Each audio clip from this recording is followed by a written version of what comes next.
Hello and welcome to this special report here at XM.com. We'll be taking a look at how the Japanese yen has been performing recently and the outlook for the currency moving forward. I'm Maria Pachordiz, and joining me is Senior Investment Analyst Marios Hadjikyriacos. So Marios, we've heard cautious messages from the Bank of Japan indicating that a proper rate hike cycle is not on the cards right now. Can you tell us about the current state of the Japanese economy and how the yen has been doing? Is FX intervention around the corner? Certainly. Hello, Maria. I think that the risk of FX intervention is still relatively low, and let me explain why.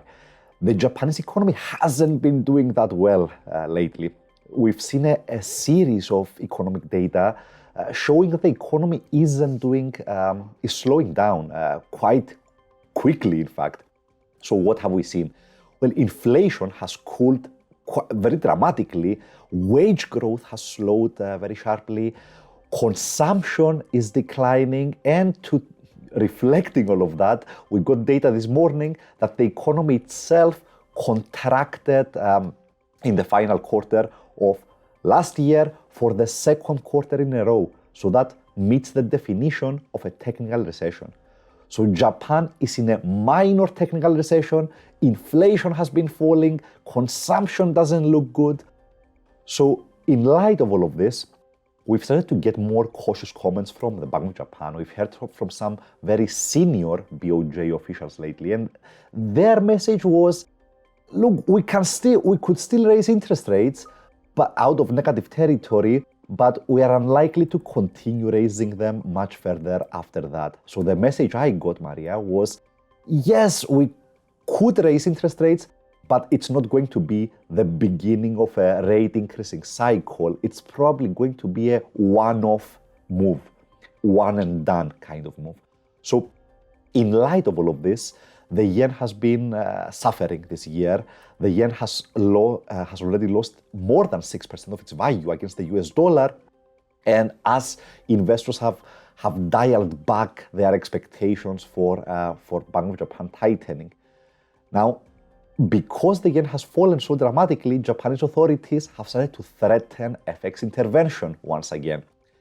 And now the reason I said earlier that I think the risk of FX intervention is still low is that the language that Japanese officials have used so far, it hasn't been the kind of language they've used in the past before they intervened.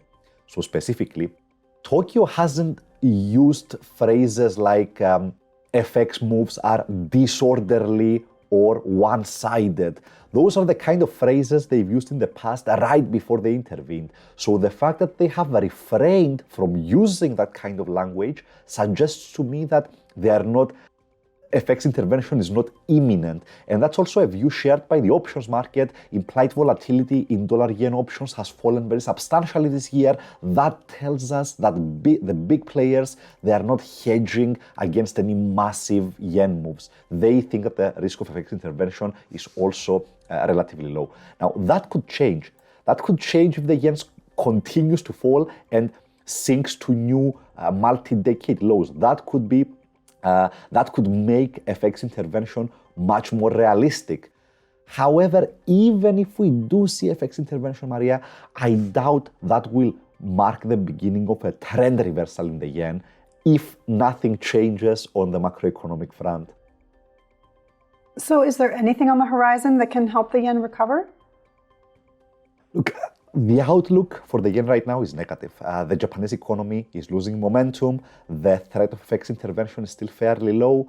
I think that's a setup that favors more yen weakness. Now, for the yen to recover properly, for the yen to have a sustainable recovery, what is needed, I think, is a weaker global economy. The yen needs the global economy to weaken enough so that foreign central banks start to cut interest rates with brute force. That helps to compress interest rate differentials, and that helps the yen to recover. Now, how likely is that? And when could it happen? Well, I think it's bound to happen eventually, but it could take some time. So in the US, for example, the US economy doesn't seem to be slowing down. Inflation in the US is still pretty hot. So that could force the Fed to keep interest rates high for a few more months, and that could keep the dollar stronger as a result. So I think that the yen can recover, but I think it's going to take some time, and specifically, I think it might be a story for the second half of this year. Marios, thanks so much. And thanks for joining us for this special report here at XM.com.